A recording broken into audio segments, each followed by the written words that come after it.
Coming to you live from We the People Podcast Network. Welcome to this week's politically correcting podcast with your weekly dose of common sense. My co-host Laval Lewis, Gia, Austin on the ones and twos, oh hello, and this week's special guest. By here, I want to make sure I say it correctly because I don't like when people mess up my name. Jalil Muntaqim. Very nice. Very nice to have you on. Everyone get your drinks out. You got yours right there. Do we need an opener for that? I don't even know if I think these are open up by themselves. You're twist caps. You're more manly than me. It probably would have ripped my skin apart. I don't think so. Everyone get your drinks out. Let's toast to the ability for us to have a drink with another person while having open and honest dialogue and always striving to walk away, always still being friends. Solid. Cheers. All right. This the verse of the week here, Philippians 4:6-7. Do not be anxious about anything, but in everything, by prayer and supplication, with thanksgiving, let your requests be made known to God. And the peace of God, which surpasses all understanding, will guard your hearts and your minds in Christ Jesus. Breaking that down, be anxious about nothing, or be anxious. Do not be anxious about anything. We live in a world where it seems as if everything is going wrong. It seems like every day there's a new crisis that we are trying to avert or that we need to face head on. Just strive to do what you can do in your own life, what's right in front of you. Strive what you can bring forth into the world as what's valuable within your own heart, how God made you differently. Bring that out to the world. And everything else, don't be anxious about it, but in everything by prayer and supplication with thanksgiving. That's the key word, because you're going to go through trials. You can go through tribulations. You're going to go through blessings. You're going to go through some amazing times in your life. You have to be thankful for both the good and the bad, because you don't know what's going to end up being good or bad in the end. So, and it says, let your requests be made known to God. Even though God knows all, you still bring it up to him and you still say, look, God, this is what I'm dealing with right now. Either I never try to say, take it from me. I always say, give me the power to be able to hit it straight on, or hit it, go right at it and not try to avert the issue, because you grow through getting strengthened by these adverse times or adversarial times. So, and what happens is that the peace of God will come across you, and all that just passes all understanding. When you have the peace of God, nothing in this world bothers you. And to get to that level, I can say I'm not to that level by any means, but every day I strive towards that. So every day I try to wake up in the morning and try to make sure my mindset is all about being thankful for the pain, being thankful for the suffering, being thankful for the things that I have to overcome that day. And I pray that God puts those things in my way so that I can become more powerful, learn by everything that comes my way, learn how to overcome the objective and get to the end goal, which is always to just bring the value of what God put into your life to work towards out into the world around you. And that's why I wanted to make sure I had our guests on here, because I've seen a lot of your emails that have come in about something that I think that most people, it impacts a lot of people, especially in our city right now. But there hasn't been a lot of conversation about it in many other circles besides the ones that I think are kind of directly in front of it. When I say that is, I'm in the political aspects of it, right? I got my co-host here, Lavelle, who's in the city aspect of it as well. When his daily life, as a young Black man, he might be dealing with this kind of stuff. So I want to ask you, I want to make sure you introduce yourself to everybody out there who would watch this podcast, and talk to them about you are the special projects coordinator at Citizens Action of New York, correct? And explain your work with the 13th Forward Project. What is that? And give us the synopsis of the work that you do to try and bring that out into the world and to encourage the conversation around it. Thank you very much. First of all, thank you for the opportunity inviting me to your podcast. I've watched several of your shows, and I see how they have a way of reaching people in different ways that they not necessarily thought would be happening. Listen to your show. Because of your being an elected official and so forth. So I'm grateful to have this opportunity. Appreciate yes, Jalil Muntaqim. I am the special projects coordinator for Citizen Action of New York, Rochester chapter. We are engaged in the process of. They have movement. I used to work in the education committee for the organization Citizen Action, And they moved me to this area we're called demand justice, what we now call uh, um, our concerns now. We define them as possibilities, not punishment. Right, Okay. possibilities and not punishment. And so we are raising these questions as to what is going on with our criminal justice system, and particularly in respects to how it has impacted the Black, Brown, and Indigenous community regarding to what we now know as mass incarceration. Right. Well, a lot of people don't understand in regards to the criminal justice system, particularly in the prison system itself, that it has a history, right? It has a legacy, and that legacy, for the most part, is not very good in the face of America, right? Not very good for the face of our community, particularly the Black, Brown, Indigenous community. And the reason why? Because the penal system as we now have it comes out of the chattel slavery system. That is the history of the penal system of today and how it's been applied, particularly issues of mass incarceration. And so for us, we are trying to deal with the issues, trying to find some solutions to the issues of mass incarceration. And one of the ways that we've done so, one of the ways that we're considering this is to group a national organization, statewide campaign here in New York called 13 Forward. Why 13 Forward? Because the penal system evolves out of the chattel slave system, which came into existence in 1865, right? When they ended chattel slavery with the 13th Amendment of the United States Constitution. Explain that. Explain that real quick for those, because there's many people out there who may not understand what chattel slavery means compared to just all they hear is slavery, right? Right. So, what is chattel slavery? Right. Chattel slavery is this here. Chattel slavery is the ability of people to hold and control other people as property, right? And use that as property, to consider them to be no more than domestics, right? Not human. That has been the experience here in America or with African people and some Native American people who was held as chattel slaves. And so in 1865, when they came, when they produced the 13th Amendment of the United States Constitution ending the Civil War, uh, the language of the Constitution states that slavery and voluntary servitude shall not exist in the United States and or in its jurisdiction except for those who've been duly convicted of a crime. There's an exception clause. Somebody did not read the fine print back in 1865. And so what that informs us that from that fine print, right, the exception clause tells us that the penal system is in fact a slave system. There's an exception clause. That's the law. It's not what Jalil says, not what Citizen Action says, and not what 13 Florida says, in as much as we're understanding what the law reads and what it states and how it has been applied across the country. And also in New York State, particularly in New York State. New York State has 150 years of engaging what we now determine to be penal slavery, right? Okay, so we had chattel slavery before. Now we have penal slavery, which came from the 13th Amendment, is what you're stating. Exactly right. And not only that, but there are two cases, Supreme Court cases, one out of Virginia, another out of North Carolina, Ruffin versus Commonwealth, and also Jones versus North Carolina Prisoners Union, where the court emphatically stated in black and white, and you can go read it, prisoners are slaves of the state. That's the law. Now, what Jalil says, now Citizen Action says, now 13 Forward says, this is what the law says.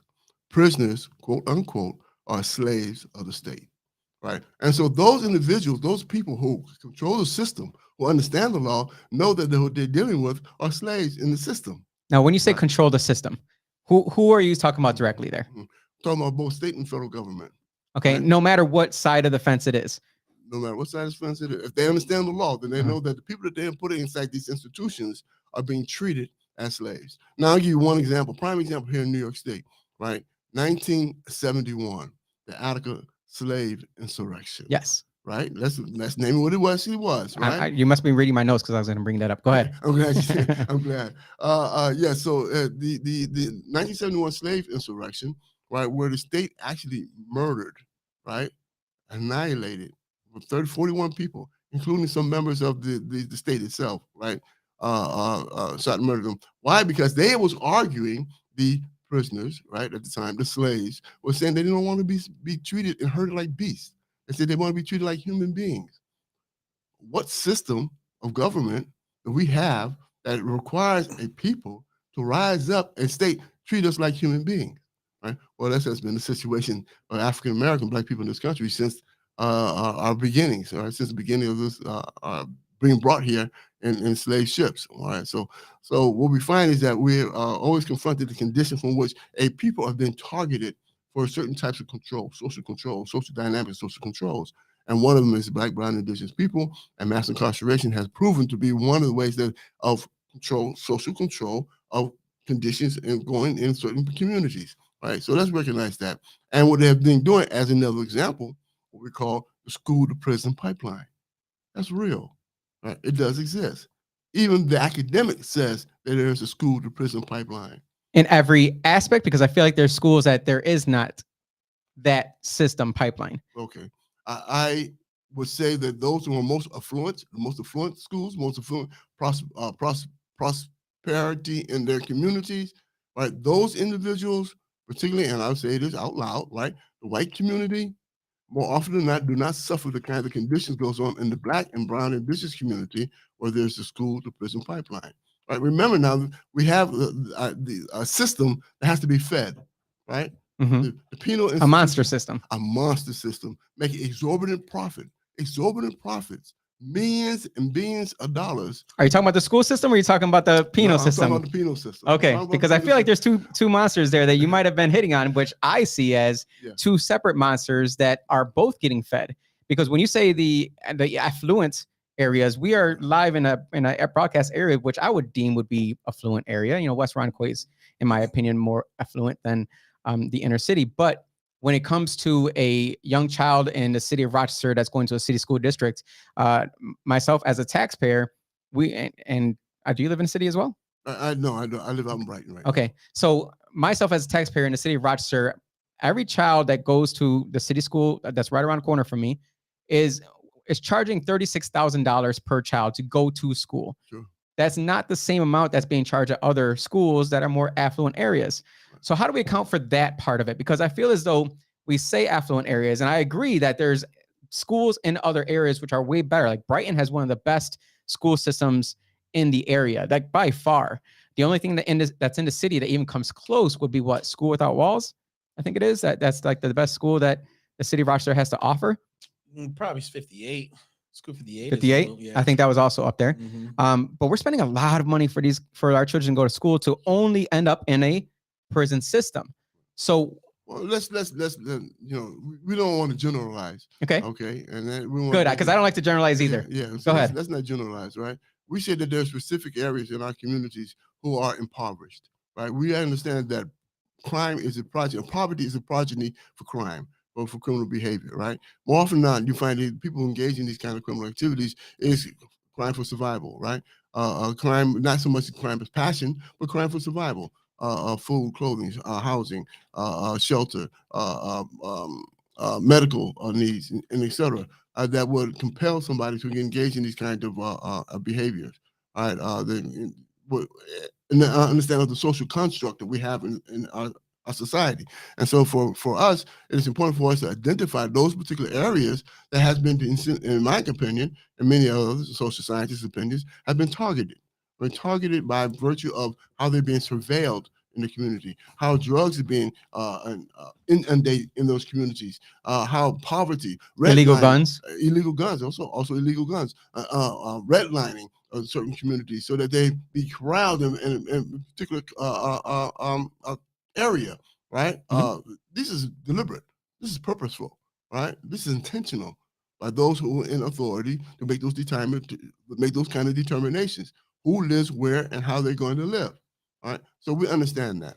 And this has been our experience as quote unquote second-class citizens, right, in the social order from day one, at least since the 1960s, when we had engaged in a process, attempted to engage in a process of integrating and assimilating into a system that, for the most part, has not really been forthcoming in regards to the treatment of Black, brown, and indigenous people. So what do you think about it? Because I know that from my limited understanding, like I can only know things from the outside looking in, I would say, because certain things I just wasn't a product of, or I wasn't living in that kind of condition.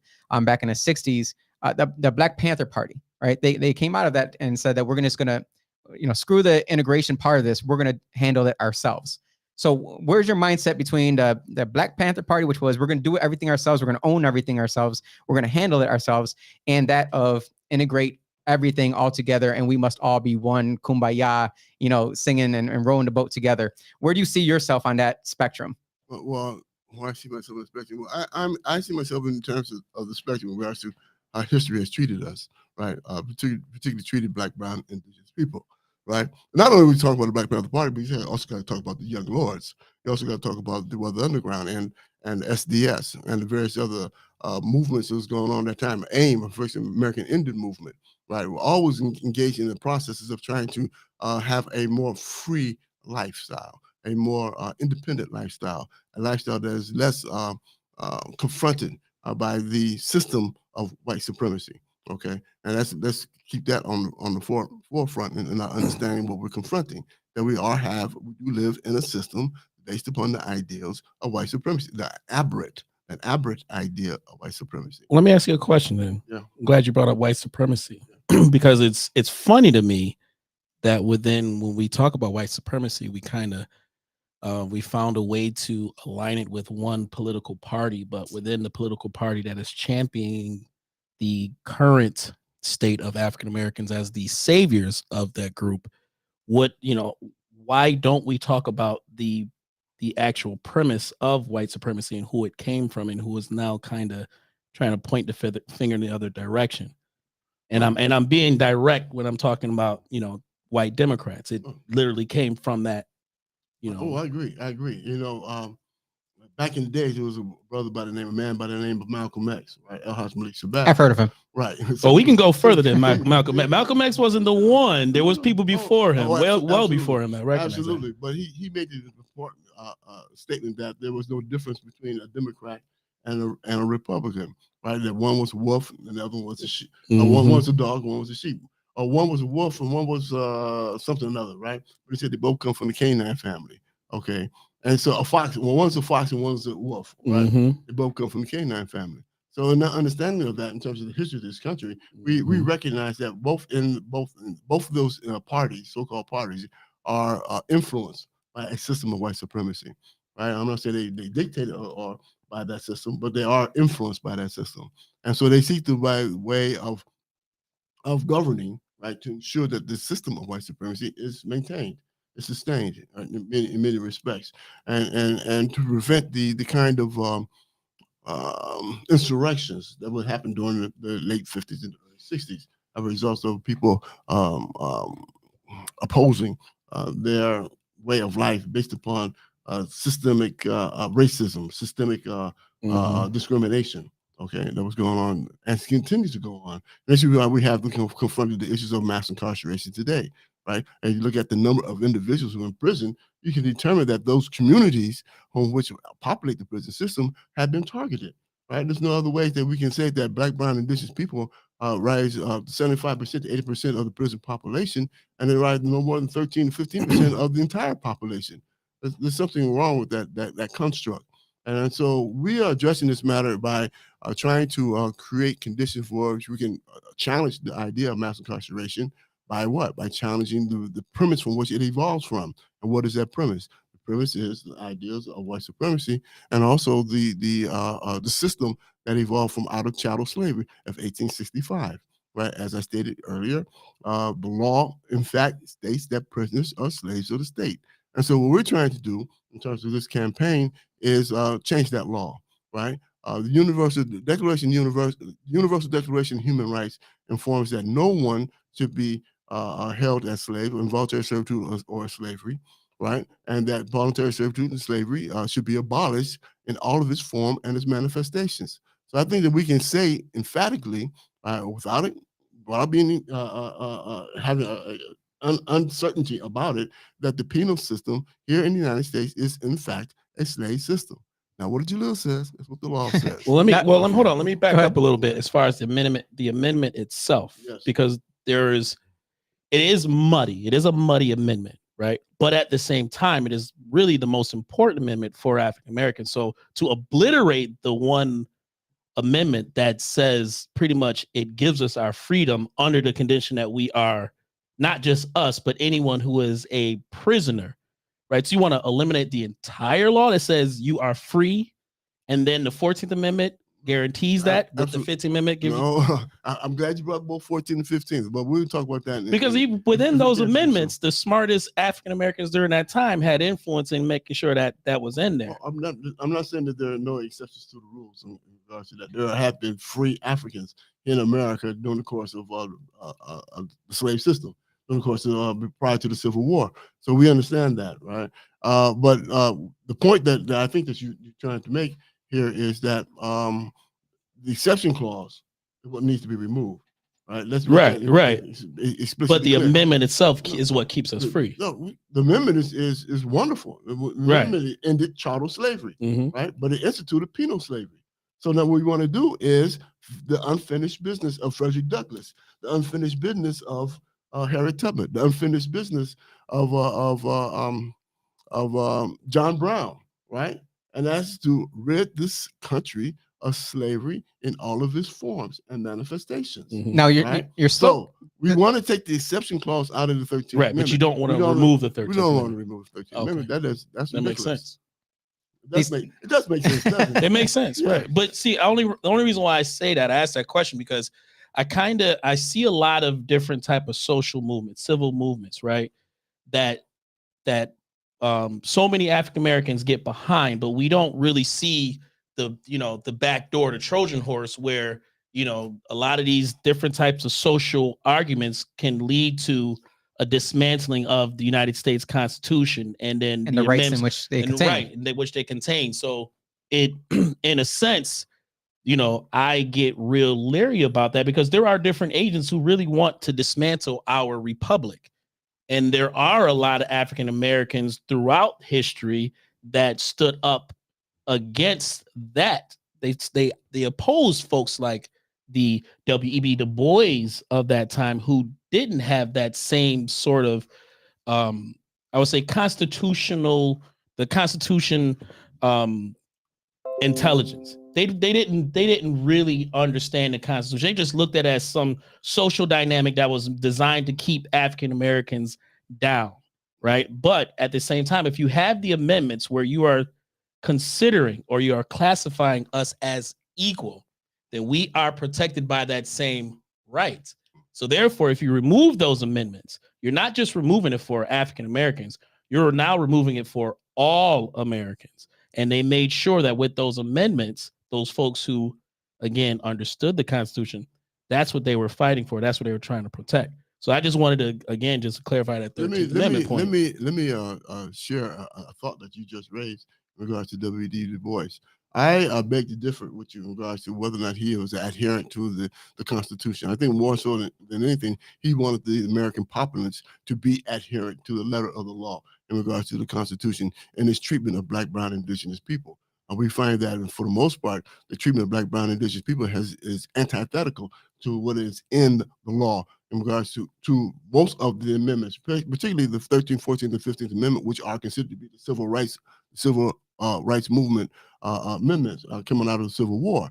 All right, so for us, it's important to note that what W.E.B. Du Bois, particularly when he was the captain of or the leader of the NAACP, right? I have a very different viewpoint on him, only because of just my own research of that time period. W.E.B. Du Bois was a Marxist, 100%. He did not agree with capitalism. He didn't agree that the capitalistic society was beneficial to African Americans. Whereas, again, with Frederick Douglass, the contrast with Frederick Douglass stated that he believes that out of any country, despite the issue of slavery, this is the only country for a Black man that has the ability to prosper. Whereas, again, if you look at Frederick Douglass's life story and his success, he was a former slave, businessman who now sits on top of a pedestal and is idolized throughout the entire world as a Black leader, right? The only place he was able to do that is here in the United States. I think that's and in New York. Yeah. That's a generality that it's not a generality. That's a fact. That's a 100% fact. And even him himself said W.E.B. Du Bois, Frederick Douglass could not have been a free person in Britain. or couldn't have been a Not free as Britain? successful. Not okay. Well, not Not as again, successful that's monetarily. that's Well, they got a matter- caste system over there.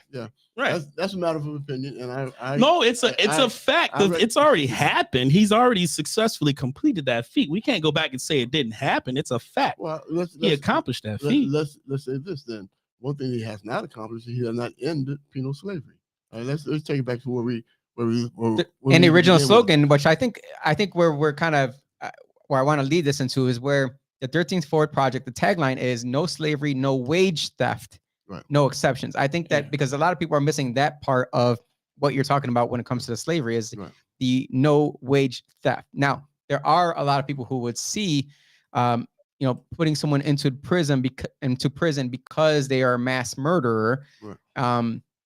We shouldn't care about their wages. We shouldn't care about their personal, feelings about if they're getting paid enough. You might even look at jail if you see it from a different perspective, because you just said you have a different perspective about, Frederick Douglass and W.E.B. Du Bois. What if we looked at jail as the worst? If we looked at it as you state black and brown, I don't like to be termed as brown because I'm a beautiful light mocha skin. I am Latino. But if I view jail as the worst, most underpaid job that people are still choosing to apply for, think of it this way. You don't just go to prison for anything, right? You either built up this really, really expansive list of terrible accomplishments, or went to school of hard knocks and wanted, I don't know, some form of extra credit in that school. That's your application into the world of prison, where you get a bed, 3 square meals, and all the exercise you can ever want. But it's all at the expense of the taxpayer, not the criminal who is incarcerated. Did they not apply for that position? That's why I can't say that I don't see it that way. I've had conversation with multiple people that I am very close with who have spent time in prison, substantial time in prison.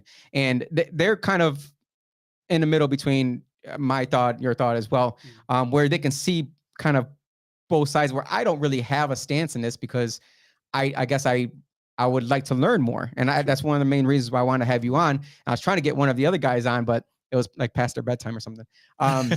But did they not apply for that position? They got the job that they put all their effort toward. Did they not apply for the position of going to jail for meager wages by doing all the accomplishments that they did on the streets? Is that not the job that they applied for? No, I refute that thought that it is a job that they applied for. Okay. I think there are circumstances by which they tried to eke out an existence based upon the system of which we have that denies, in many instances, particularly in the Black, Brown, and Indigenous community, all the opportunities that are provided to particularly the white community, right? White people in this country. And so when we look at the double system that we have in this country, with Dr. Martin Luther King mentioned the other America. When we look at the other America, one of his major speeches, we can understand that there has been a divide, and therefore this divide is creates conditions from which individuals have to eke out an existence, right? And sometimes we be engaged into what they call criminal behavior, right? As an example, let's look at That some may see they had to do it that way. Right, some may see they had to do it that way, right? That they have to figure out some kind of way how to eke out an existence, based upon the conditions from which they have been born into, right, in the system. Now, You say born into a system. I have to push back a little bit there. You say born into a system. Why weren't they born into a family that was not put together to raise a child? How far back in history do you like to go in terms? That's my thing, is that we stop at a certain point. That they're dividing, that they have divided families, Right. that they have raped and humiliated and degraded the idea of families in certain instances, particularly in our history of slavery in this country. All right, and so we find the same impact. 1880s is when it happened. Yeah, The so- lynch mob. Yeah, all of that. Oh, I 100% agree. But we have Austin Right. here, who is part of the white supremacy crowd that you might be just saying. That really hit you. I don't do that. I don't know that I like I don't this label being put on me. I don't think you Don't do appreciate that. I don't think you No, I'm appreciate sorry. I don't mean. I'm not putting words in your mouth. No. But I like to bring it back to like the ultimate opposite side of things, where I don't think Austin was raised in that, and what you might be describing, where he is a white supremacist, or he had opportunity that us three didn't have. So that's why I always want to kind of bring it back a little bit more, because it seems like we stop at a certain point in someone's life and saying, oh, they were born into poverty, and so therefore they must make a decision. I never said they must engage in criminal Okay. activity. It says that there are circumstances that surrounded them, right? Circumstances surrounded them that guided them, directed them in that particular area, in that particular way. Okay. Right? There's the forces that guided them. It's the social construct that guided them in this particular way, right? And that might have been geared by some entity that is kind of pushing that narrative. The narrative is very clear. Oh, I okay. believe so as well. Okay, so the narrative is clear, right? In terms of what they say, if you're black, stay back. If you're brown, stay around. If you're yellow, you might be a good fellow, or whatever the case may be. Yeah, you're right. All right, Yellow, so you're a fellow. yeah, so whatever. This is my first time hearing this. You know, whatever the case Black may be, families. whatever the case may be, in terms of black, brown, indigenous people, we've always been behind the 8 ball, right? We never had a fair playing field in which our families can prosper and grow and develop. So let's get that explicitly clear. All right. So it has not been a fair playing ground for us from the very beginning. Even in Rochester, right now, with a majority Well, city council, mayor, everybody in power right now. you know everybody whose in fault power that right is, now. though. You know whose fault Yeah. that is. Well, let's You know whose fault that let's- is. I want to hear this. I want to hear this. Whose fault is let's- this? I'm gonna let you. I'm gonna let you answer. But Okay. you know whose fault that is, though. That is Mr. Du Bois' fault. Okay. Again, because again, there were polarizing oppositions to what to do with the African American post-slavery, Mhm. right?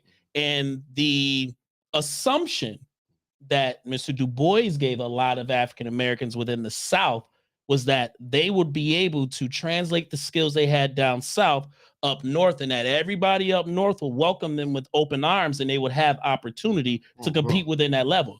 But that did not happen, and there was an opposition to him during that time. Now, going back to what, kind of move along within this conversation, how much of the social construct, though, does accountability come to play? Because I think we kind of refuse to give credit to the African Americans that actually did have the ability and also did overcome and also did see those obstacles. And we're not focusing on seeing the things that they did, seeing the things that they were able to accomplish, so that we can reach those folks to where, I'm sorry, I am not going to sit here and agree that the same constructs of 2023 applies to 1963, applies to 1890. Reason being, because the dynamics were different, the threats were different. The threats during the 1890s was a smaller consolidated government group to where African Americans were getting involved in politics, getting involved in business. We started to flex our strength, our muscle, our intellects, and started to compete with those white elites on those southern level in those southern states, to where all of a sudden riots started to happen. Right? Well, riots that they called riots, but they were actually massacres. The massacres happened. Oh yeah, The allegedly button ain't working. My button wasn't The working. allegedly button Yeah, ain't it wasn't- working. yeah, I was Right. So there. you go from the Houston massacre in 1898. No, Wilmington massacre 1898. South Carolina massacre in 1898. Houston massacre in 1917. Right. Atlanta massacre 1907. Right. So these situations happened because African Americans were starting to get, some leverage. We started to get involved in politics. But guess what happened? Oh, they're getting too strong. We got to find a way to kind of put some fear in their heart. So I think fear played a factor more so than just the dynamics of the social construct. Where today, it's a harder pill for me to swallow that accountability doesn't come into play a lot more. Do you see that as being? I understand the contrasting viewpoint in regards to individualism and competition that we have in the social order today, and how he, my friend over here, believes that that we have to raise ours by our bootstraps, right? Individually raise ourselves by our bootstraps. But for those who do not have boots, that's a problem. Okay. And so for us, yes, what are those numbers? There are some success stories amongst Black people in this country. There's no doubt about that, who have assimilated and integrated into a system of white supremacy. And therefore, by virtue of them having assimilated into a system of white supremacy, they have also divided themselves from the masses of Black people, brown people, indigenous people. Can we agree that the welfare system, which is controlled by the county, is a form of white supremacy then?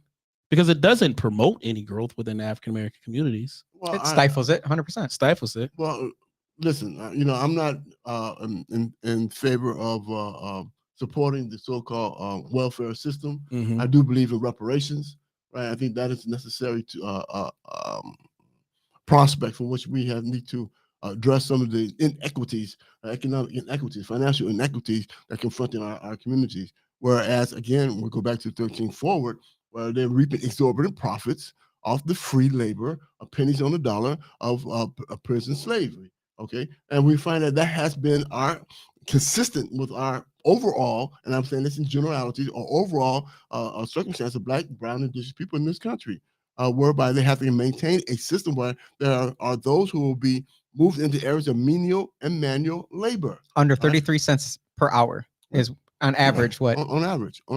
33 cents per hour. Where the state is reaping exorbitant millions of dollars off this free labor. Okay, and so matter of fact, Hochul, I think last year, the year before last, Governor Hochul proposed to have more businesses invest in the prison system. Did she? Right? Yeah, What is she? corporation invest in the she? prison system. She wants more businesses invested. What's her legal or party affiliation? Oh, she's Democrat. Right. Right. Well, I'm not making a major distinction between Democrats and Republicans. He has stated that it's both The sides. only reason why I say that, the only reason why I say that, Okay. because 98% of African American voters align with that party. And the only reason why I bring that up is because, again, they are the party of the welfare, right? The welfare system. And I guarantee you, I can't say I guarantee because I don't know the numbers, but I bet if we did a research on a number of men who's been incarcerated throughout time, how many of them come from families who have been in the welfare system, right? Okay. But then you see, you stop them there at the welfare system. What were the conditions that created the need for the welfare system? Regardless of within that, I know personally a bunch of, and we're talking about today, right? 2023, and we're trying to figure out ways to prevent them from getting into that system by going into There's the three prison ways. systems. 3 ways immediately we could do. Finish high school. Get a job. I don't mean to. Sorry, I did not mean that. And get married before you have a child. Right, but Those are like the 3 main things that you can do to. But welfare to make doesn't sure, promote that. To make sure that your child is not going to end up in jail. Right. Those are the welfare 3 doesn't main promote things. that. Do you agree with that or disagree with that? I had no. Wait a minute. You say what? Finish high school. Finish high school. I agree with that. Get into some form of job or career, something that is going to produce some kind of income. If they're permitted to do so, I agree with that. What would stop them? We have a system in place that denies Black people jobs. I hope you're talking about the minimum wage system, because that has prevented more people of color from getting jobs than. I disagree with that. Okay. I think there has to be a subsistent level of where people can buy food, clothing, and shelter, right, and transportation, maybe some entertainment. By themselves, or why can't they do that while living still with their parents until they get to a certain point? I'm not denying that's Okay. a possibility, all right?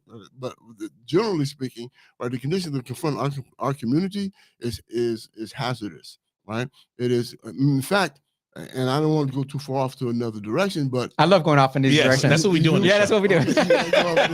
Okay. Well, in fact, in 2021, an international body of jurors found the United States guilty of the charge of genocide against Black, brown, indigenous people by virtue of 5 charges that was raised against them. One was mass incarceration, right? The other one was health inequities. Another was the existence of political prisoners. Another was the police killing, police state terror, police killing the Black people, brown people across the country, right? And the last was environmental racism. Okay, those 5 charges are esteemed by the international jurors and found the United States have involved and been engaged in the practices of genocide against Black, brown, and indigenous people. That's huge. Where's this? This was October 25th, 2021. There's been a quote unquote, and I say white out on it. I won't say blackout. There's been a white out on it, where this information is not being readily promoted or propagated across the country. Where this esteemed body, international jurors, found the United States guilty. Now, let me just, which would make sense, because the media, I would think at this point we can agree that the media is certainly biased in one sense towards the towards the presumably white liberal. So why wouldn't they put that information out? They would not put that information out. We know they won't put that information out.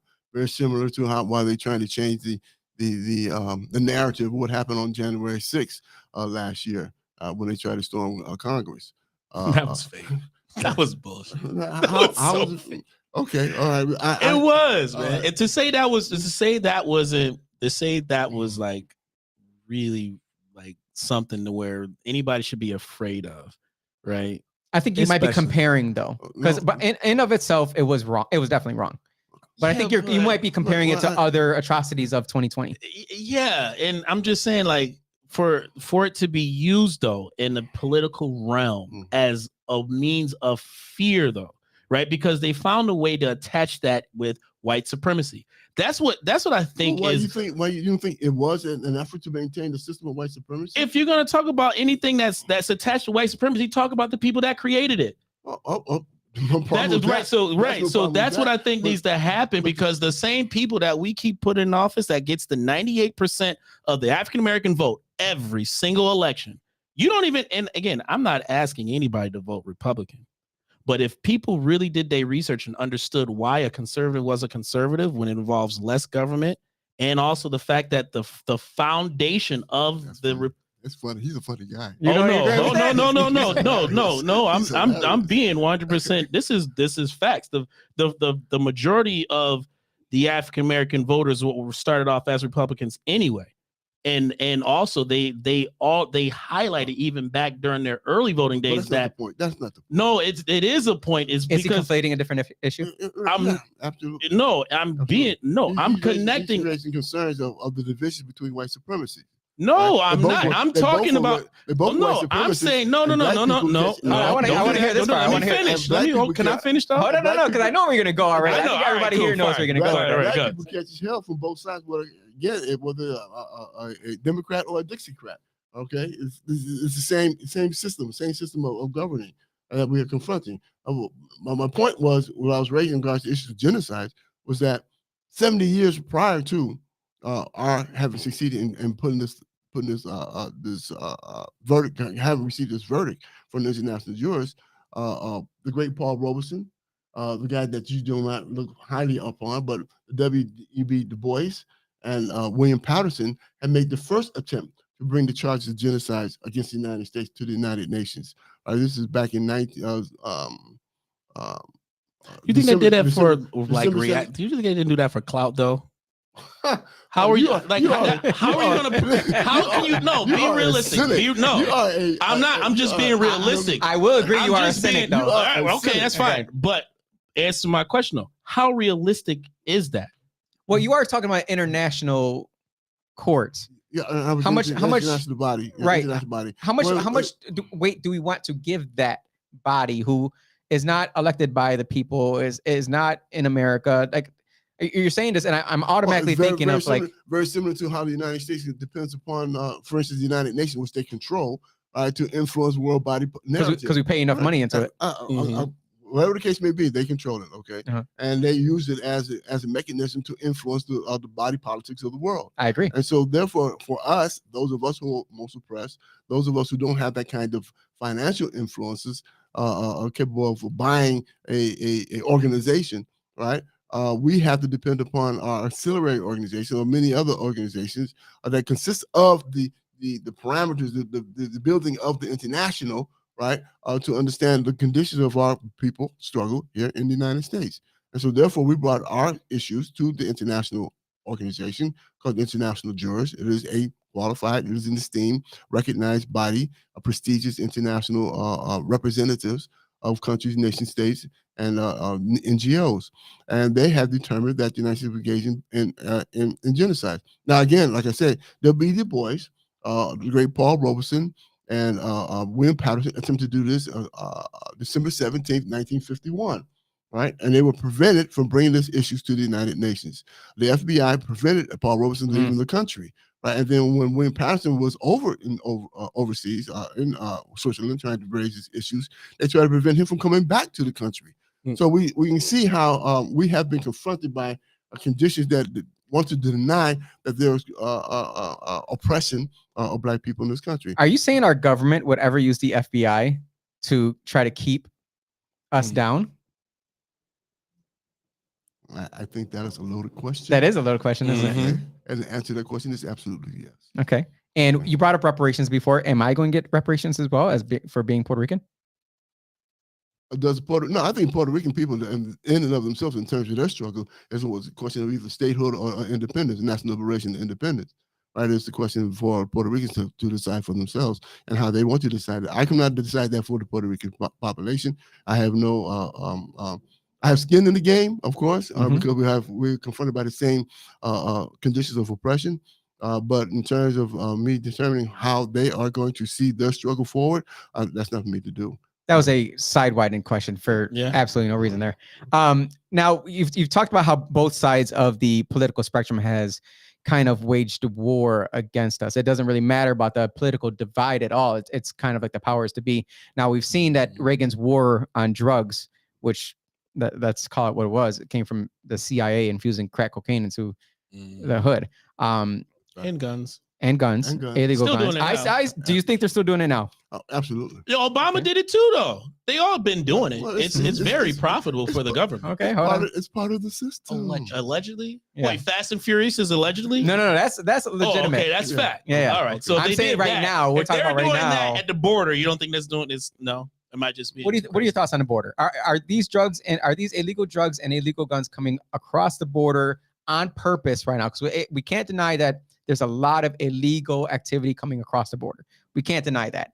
We're not saying that one group is more, lethal than the other. We're not saying it's Mexicans, because there's a lot of Cubans, a lot of South Americans that are coming across the border, a lot of Chinese that are coming across the border as well. MS-13, bro. Right. Is that harming our city? Because we want to find a way to track these guns. And to me, from what I hear from people who are still in the military, mind you, I was in military intelligence. So one of my jobs was border work, let's just call it. We knew that guns and drugs would come across the border and then be shipped pretty much anywhere they wanted. Because once you got across the border, it was pretty much game over. And during COVID, what I was most concerned about was the fact that all those shipping containers that were out on the boats, that usually we would at least take samples of various different, let's say, trucking cargo. When there was a complete backup, once we started opening up the government, not the government, but opening up our businesses and saying, hey, let's get back to work. Let's start putting people back into their jobs. The economy started opening back up. We got to a point where we had to let everything go, right? Everything, just bring it all in and ship it. We can't waste any time with, bringing dogs in and bringing sonar, bringing whatever technology our government uses to find out if there's drugs in there. How do you feel right now with the government's handling of our borders? Do you think that has a correlation or even a causation of where we are in our city with the amount of illegal guns and killings happening in our city? What are your thoughts on it? There's correlation to everything. Everything is united. Or is there causation there? Causation to everything. Unfortunately for me, since I'm not privy to what's going on in the border, for me to be speculating on that would be outside of the purview of this podcast or what we came here to discuss. And so, yes, I believe that there are concerns for the border. I think those concerns are based upon the history of this country. And therefore, we have to recognize that for many of those, for instance, Texas, Colorado, Arizona, California, once been Mexico. Okay, and so if we look at the history of this, then who crossed what border? Who's actually really crossing whose border? When we look at the history of it, and so we find that the again both on the national and international level, we find that the United States has policies that create conditions, particularly in the southern hemisphere, that create conditions where people have to get out of poverty, and they fear, based upon the narrative of the United States being having streets of gold, right, that this is the place for them to come. And they also recognize that as a result of the conditions of their country, as a result of the policies of the United States as well. All right. So we find that the policies of the United States has created the conditions by which people from the hemisphere, the southern hemisphere, need to trek to the United States in order to find their prosperity in many respects. The promised Right? land. The so-called promised land, right? That they've been taught exists based upon you want to be American, and so because American is exploiting your country, right? But you don't think the and- promised land exists. You don't think the promised land is America. No, I do not think. Where that. else No. is it though? I think the problem with America is the problem with the system of white supremacy and capitalist imperialism. All right? Whoa. Well, and so I love capitalism. First of all, I love I'm not- capitalism. I'm not. Hold on. I'm not denying that. I see that. Hold on. I see Okay. that- I see that Okay. in your whole Okay. posture. and No, where no, you- but what is where you wrong? Wait, defend- wait. where you defend the Hold system- on. My system of white posture. Okay, good. supremacy. So now Okay, let me get so I can somewhere. see that So from tell you. me this: what is wrong with capitalism? Well, you said capitalist imperialism. Is there a difference? Imperialism is imperialism. Okay. Period. I didn't know if you had a That's difference there. yeah. Or... No. We do recognize that the United States, this country, is an empire.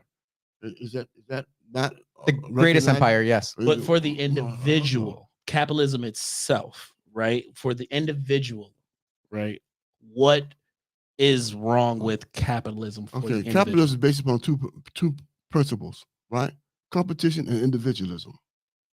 Competition and individualism. Okay. Without competition, without individualism, there is no such thing as capitalism. Without having the government put their thumb down on a scale. Well, I'm not saying there's no biases in terms of government. The corporation of the United States. The United States is a corporation.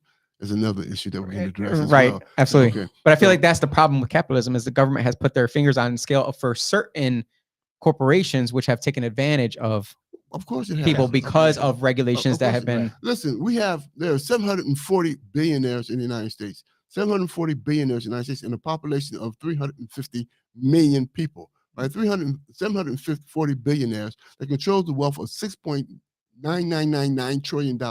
All the wealth of Western Europe, accumulated wealth of Western Europe is in the hands of 740 billionaires in the United States. We don't live in a democracy.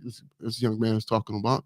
We live in a plutocracy. The rich rules. And that's the reality of our situation. And so we find that by virtue of system of capitalist imperialism, right? One of the things that if you may mention about, we talk about, you began with the issue of talking about a religious pastor, a listed passage that you was talking about, right?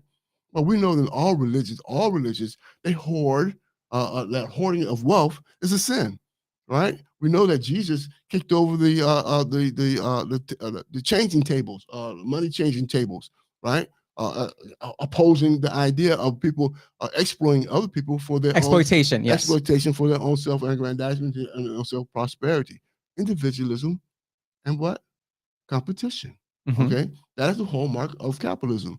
And so we find that in this instance, right, in terms of the system that we live in, that there are certain people who controls governing policies by virtue of their wealth. Yeah, The I hoarding- agree. I don't the think we hoarding of- disagree on that one. hoarding- Mhm. hoarding I hope you of wouldn't wealth, disagree. That's right? true. No, I don't disagree on The that. hoarding of I wealth. was talking to the people out there. I hope they don't Right, disagree with I that. mean, no one likes the banker, right? The banker is taking advantage. Well, of everyone knows capitalism. me. I'm the banker. No. You aren't the banker. You ain't the JP Morgan I know. Chase. I know what you're saying. banker. Well, just look at that the savings and loan debacle, right? And how many people did they Of 2008. Yeah. How many people did they destroy? How many families did they destroy as a result of this kind of greed, this kind of wealth hoarding, right, that we have going on in this country? Yeah. So that's capitalism. Well, And that was this- But, that was and but yeah, and that's what the this- extreme and- side. No, but no. I'm This is what talking you- about on the lower level. But that had to this do is with what you support. regulation, though. That wasn't just the bankers that made it a decision all on their own.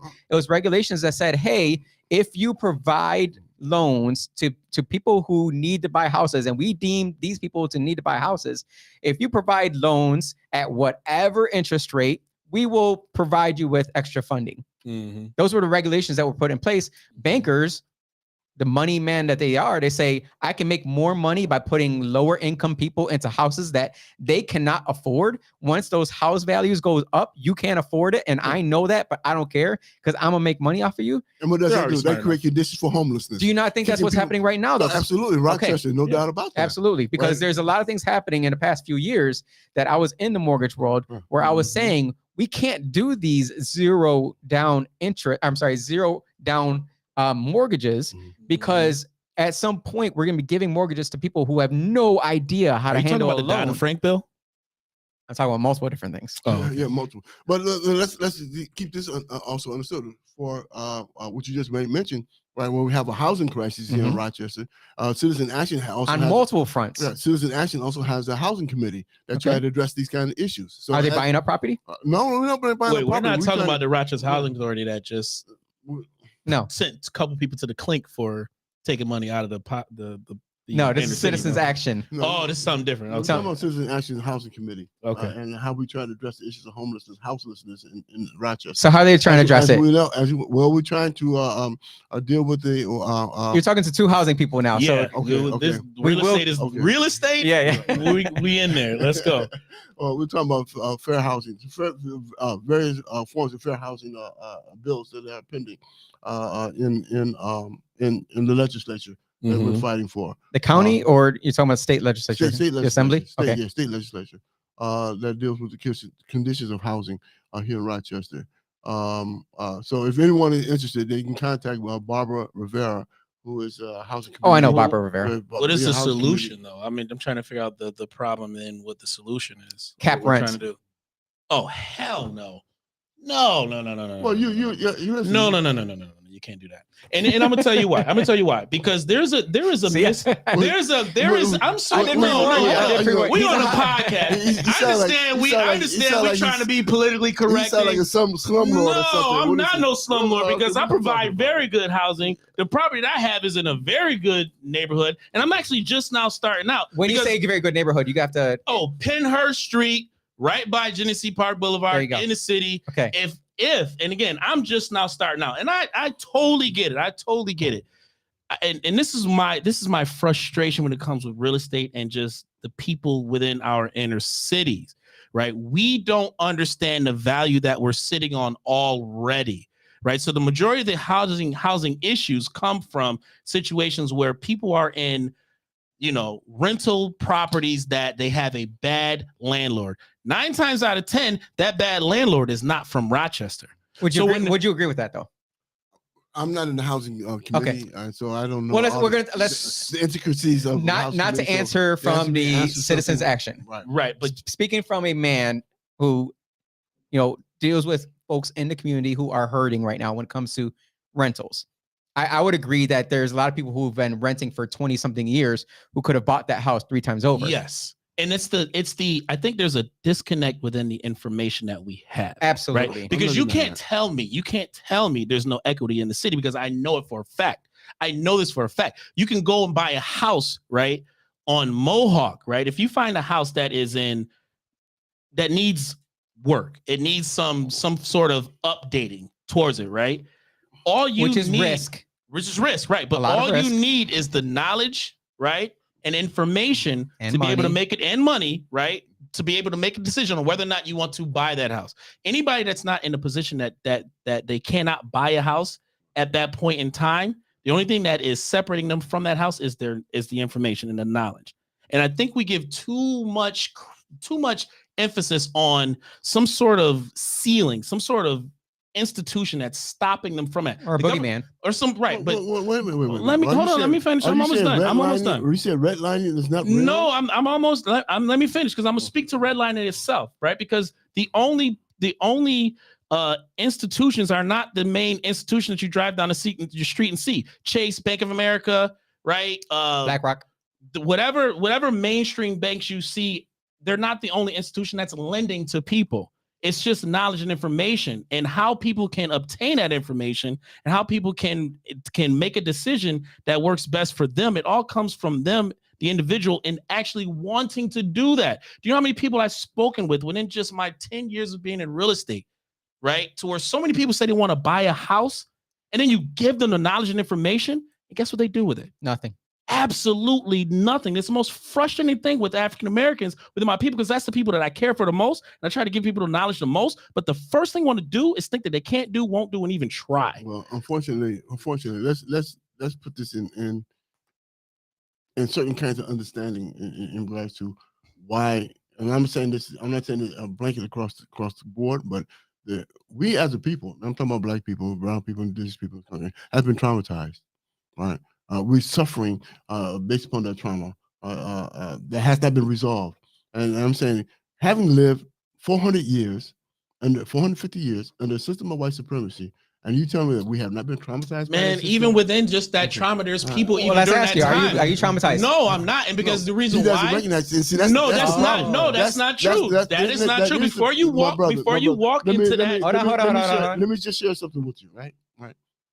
For those who negate the fact that they have been traumatized over 450 years of having navigated a system of white supremacy, indicates to me to what degree they have been traumatized. Guess what? Right? They have normalized. Hold on. You know what? They have Hold on. normalized their trauma, and Hear then they him out. won't even give conscious recognition to the fact of how they have been injured, how they've been hurt. You want to by know the system of why? white You want to know supremacy. why I'm not Okay. traumatized? And for this young man here to maintain an idea that he has not been traumatized, is not giving true reality to the suffering that we as a people in this country has. Every has strong undergone. man has experienced trauma within their lifetime. But what makes a great man is how they respond to that trauma. If you're going to allow that trauma to create and make you oppressed, suppressed, and not Or even stop you from taking that stop risk? you from going forward and saying that, you know what, even though this happened to me, right? And this is coming from a brother who was traumatized personally, right? Within just losing two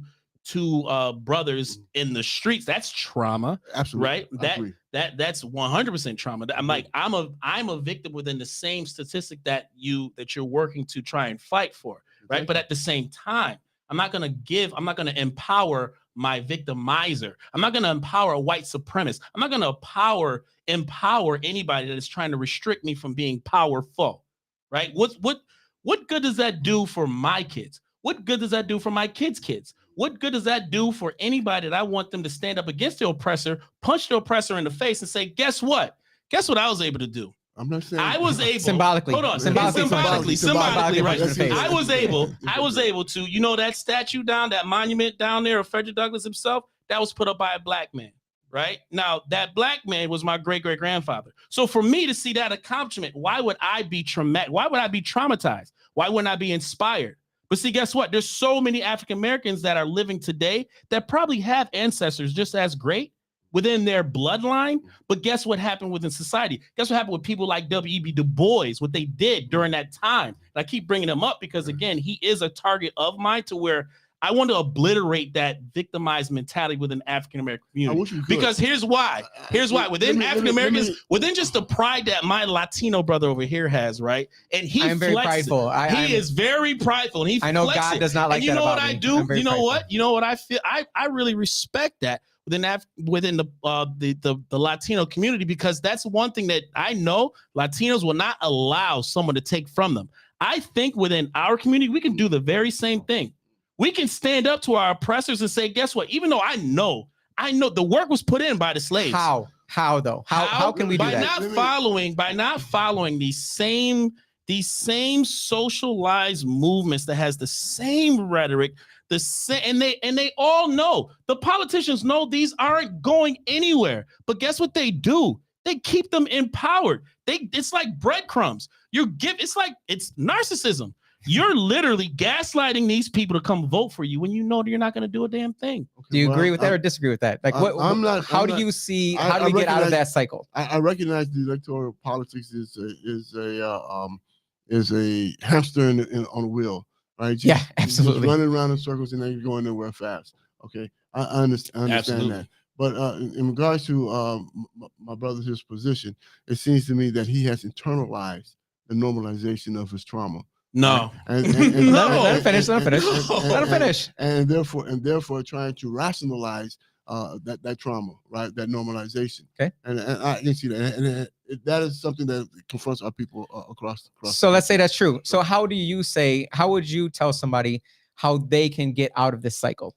How would you tell a young Black version of yourself or Lavelle? What would you say to that young man saying, this is how you get out of that and what seemingly is an endless cycle?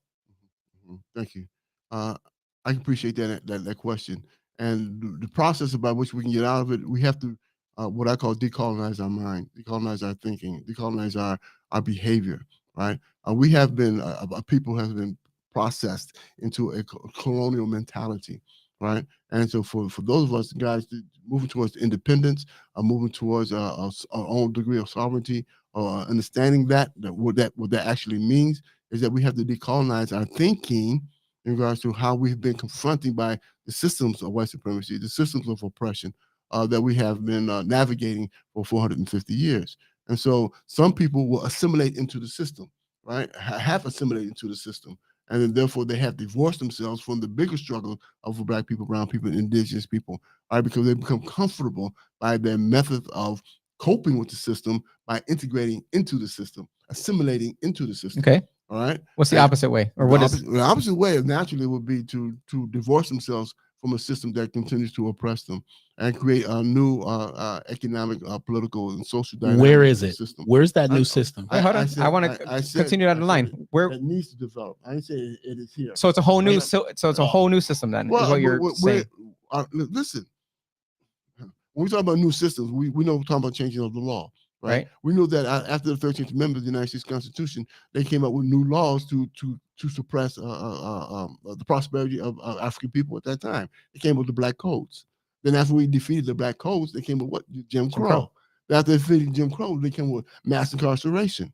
You see, so there's a legacy, a lineage of oppression, as there's a legacy of resistance. So as long as you're in the system, you're always going to find oppression, is what you're saying. Well, the system is oppressive. Okay, so this seems like a more of a matrix type of conversation where you have to break free of the matrix.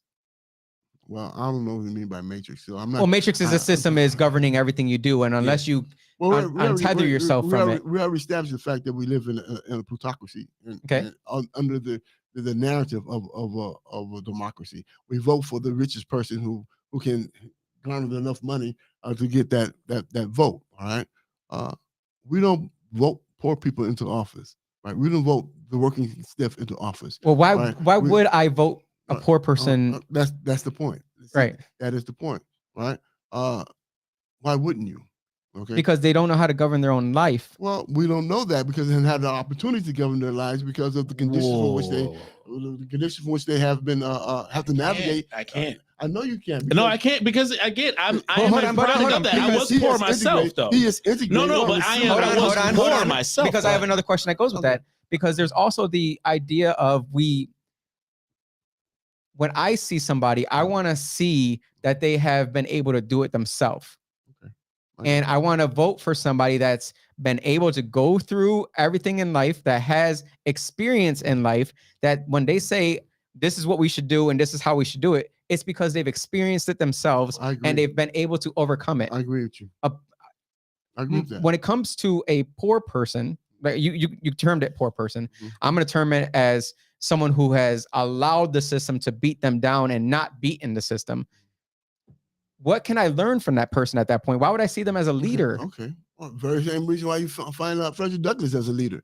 Very same reason why you find any other person who evolved in their understanding of the system they engaged in, and they decided to confront it rather than assimilate into it, right? And then find their own way, find their own journey, find their own path. But Douglas was the first one to assimilate. He is the exact model of what it is that you are. You literally just literally obliterated me and say, oh, well, I just align myself with the system, and I don't recognize trauma. I assimilated myself within it. But Frederick Douglass himself was the same way. And I think I disagree with that. So Frederick Douglass continued to fight to the day of his last breath against the system of white supremacy and well, yeah, it was so hold on because hold on, wait, let me finish. Just give me 2 minutes. We're gonna keep going around in a circle. No, we're not, because I just want to speak to that point.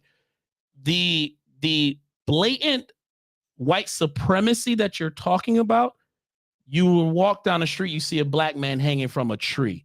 That's what Frederick Douglass was fighting. Well, I think that it's changed. It doesn't have to be a literal way. It doesn't have to be a literal sense, but within just what we're talking about today in 2023, it is more of something that is out there within it's the mindset. When you take yourself out there, how do you navigate within this world and interact with other people who will work with you versus working against you? There are more people within this world today, right? Well, within this country today that are not racist than were back yesterday, because there's more people in this country. The numbers don't lie. Right, but could there be a different kind of racism? Because what I think I might be hearing from you, and please let me know if I'm incorrect about this. there might be a system that we're not completely seeing where there is a supremacy system. Oh, absolutely. Hold on. Yes. That is putting money into certain ventures. Yes. That is pushed Hip-hop, forward. The media, social media, right? In ways you can control the mind. That's the new white supremacy today. But also buying up property and then requiring higher rental prices. Yeah, but within just that argument, right? Even going back to within the real estate world, right? Yep. There are more black homeowners today than there was in any time in American history. Well, that's because our population has increased. Our population increased, but again, there are more people that is willing to do business with you, right? But I think percentage-wise, there isn't. Right, but I just want to give this story, okay? Within just me buying my own property, if it wasn't for me learning and knowing how to work with a white male, right, in order to purchase my first ever property, it would have never happened. If I walked into this meeting with this man with the mentality that he's not going to work with me on any level because he's white, I'm literally just shooting myself in the foot, and I wouldn't have owned this property I have right now. Right? We have to walk this earth with no fear, period. I don't care who you are, male or female, whatever it is you want to accomplish. Why would you kneecap yourself with fear? Why would you put yourself even behind any type of conversation, right? Just because of what you heard or what you were told, what you were taught within our indoctrinated school systems. There might be a middle ground between what both of you are talking about. And I really think that I kind of fit in there, which is I have no fear because no matter what, God has me, number one. And number two, I'm going to try and do it myself anyways. I'm going to try and work with the system, but I'm also going to try and do it myself. Like I got into politics, but I'm going to do it my own kind of way. You know, I'm going to make mistakes, but I'm going to learn from mistakes. And I'm going to try and grow from them. But you're not going to dictate to me how you view a politician should be. I'm going to try and be who I am in my own way and be that person that I want to see. Now, what you're saying is don't assimilate into the culture, into the white supremacy nation that you deem our country to be in.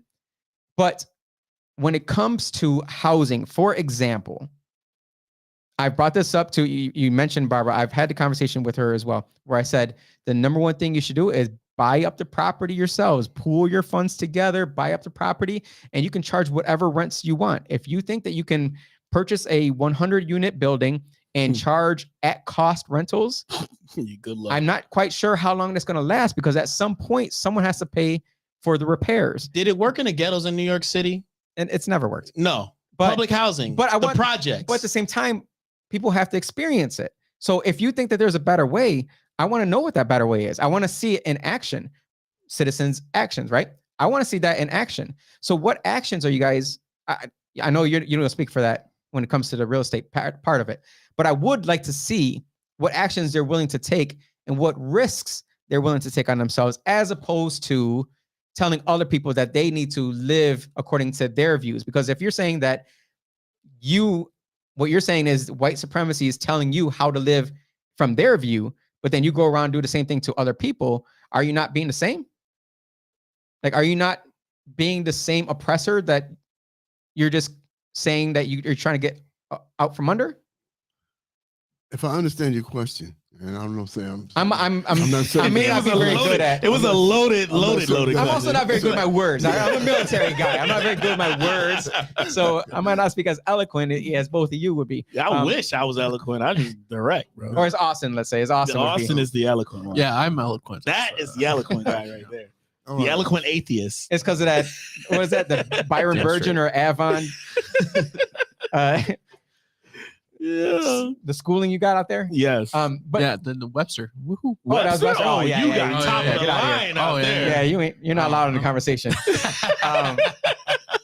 But that's the thing that I want to see. If there is a different kind of way, that's exactly what I want to see. I'm up to seeing, I'm up to learning, I'm up to seeing if there's a way that we can connect and work together in a way where we can buck the system, Well, because I'm perfectly fine with that. In order to do so, we have to be totally honest in terms of what's going on in the history of this country and how this history has impacted us today. Fine, but at some point we have to get past the history at some point. We cannot. Well, we can learn from it. That's like literally letting the we can girl learn- who cheated on you we can learn stop from you his- from getting another girl. that's your thinking. No, I didn't say listen. that. No, but that's what I'm No, saying. that's your thinking. But I can see that. But Yeah. but that is the like point- the like point- treating your current wife differently because of how your ex-girlfriend treated you. Well, not naturally. If you're not in a good marriage, a good relationship, then you need to divorce. Okay, Right? so And let's divorce the system. So that's what we're talking about here. And go to what No, wife? I'm not- Canada, Mexico. No, I'm talking about changing the system, not divorcing the system. Okay, Okay. The system has to be changed. There's no ifs, ands, Certain buts. parts, yes, I agree with we that. cannot live. We cannot continue to live as we have been in this social order, this social construct, and think that everything's going to be hunky dory and peachy king and etc. It is not. It I has think not I been. think there's a point where That- most of us can agree okay, with that. I think COVID? I think that we have been engaged in the process. No, we're not gonna hit that topic. We're not hitting that topic. But it's the same, right? No, we're not hitting that Listen, topic. everybody was black when COVID came down. Everybody was black when COVID came down. The entire world was black because the elites came through and shut it down. Continue. They did. That's comedy relief right there. No, it's not. Why is it? Why does it? appreciate that. No, why does it I gotta like be the term- comedy? I That's like a the- fact. I like to term it color commentary. Color commentary. Yeah. Okay. Still comedian. Yeah, that's a ha ha. We'll take it from there. No, the system has to change. And one of the things that we're doing in terms of changing the system is to to end penal slavery here Okay. in New York State. And I think if we were to do so, it will impact across the country. Since New York is one of the trendsetters of other countries, New York and California are trendsetters across this country. Yo, no So- lie. But it's I'ma not tell because you there's this. other Hold on, no states. lie. Hold on, there's Well, other you- states that have Yeah, but got you know rid why? of pedo. Yo, the That's dude that right. killed both dudes that killed my brother, I could care less about their penal rights or whatever. I don't. So what do you tell people like that, right? So somebody that lost someone by the hands of an ignorant individual that decided to take another person's life just because, right? We want to go ahead and make sure they have the same equal rights as everybody else within the penal law. Is that like We for want to make somebody sure like right? Somebody I don't care. I really don't. They could be a slave all they want. it's because you assimilated. Right, but I'm just saying. Right. But what do you say to those people? What would you say to them that say, I've been impacted this. I am a victim of this person. I don't want them to feel good going to bed every night. I want them to feel the same way I feel going to bed every night. I understand the pain. I really do. Which I don't think that's very Christian like. Like at some point I mean, No, well, I would say it is It's not Christian life because Christian believe in forgiveness, exactly. right, and redemption. Okay, and unfortunately, for many, But of us, also restitution. and also restitution as well. But for many of us who have been scarred by these the violence that occurred in our community, I mean, truly scarred by that, then there's a point where there may not be any redemption.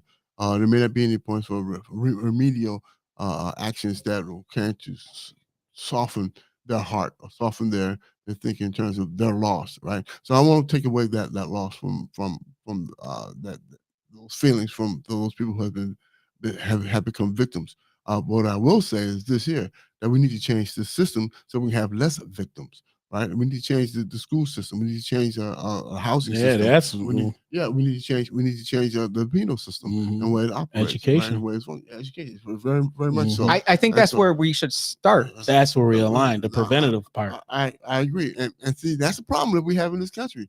They don't want the truth to be told in the No, there we go. There we go. Why do you think our podcast has There we been go. attacked for so long? They Exactly. don't want That's truth the to be part. told, right, in the school system. That's usually why they are against critical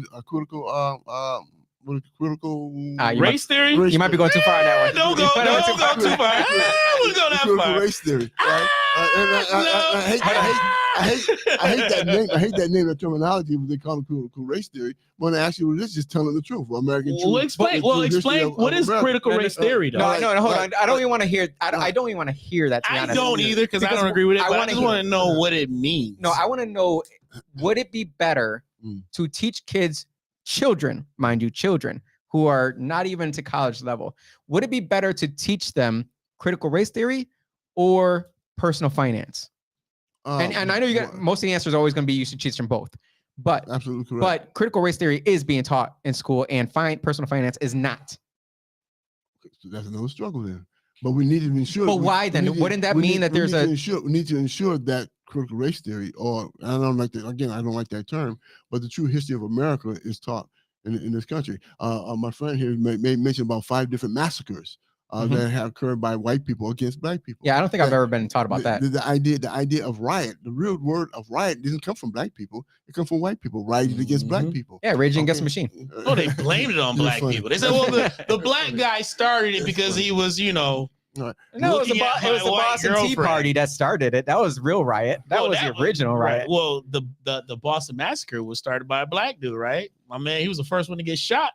Mr. Addict, what's his name? Addicts, whatever. Christmas Addicts. Christmas Addicts. He was the first. He was one who was popping up like, yo, listen, red coats. Well, the victimhood has obviously affected you hundreds of years later. Yeah, afterwards. You see, he's been traumatized. He's traumatized, right? Traumatized Yeah, by he that. just You doesn't know it. understand No. He has normalized. Right. Not He's normalized it, and it's Right. coming out in humor. Right. Yep, I get it. Absolutely. See, we're So- analyzing you, Yeah. Val. So, Yeah. so anyway, getting back to the issues at hand, right? Our campaign have 2 bills pending in the legislature. Yes. Right. One by Zelmore Myrie, Senator Zelmore Myrie, and the other by Harvey Epstein, Assemblyman Assemblyperson shoot. Harvey Epstein. Wait. Are you saying Harvey Epstein? Epstein, yeah. Epstein. Oh, yeah, No, not man. Harvey Epstein. That, you know what? Resend that bill. It's a wrap. It's Okay. dead. All right. He's an Epstein. There's It's Jeffrey an Epstein? there's an Jeffrey ulterior Epstein. motive somewhere within that. There's money behind it Listen, somehow, somewhere. Listen, I'm just say this, man. And there's no disrespect. Listen, there's listen, no listen. I'm trying disrespect to to get- Jewish I'm trying to people get- who are in I'm trying- politics. I'm trying to get the But point a across, lot of and folks these with guys that name use jokes, Epstein do you know. not come out well. That I do not trust anybody with the name Epstein, especially Jewish politicians. Oh, you can't say that. Hold on. We're All gonna edit that out.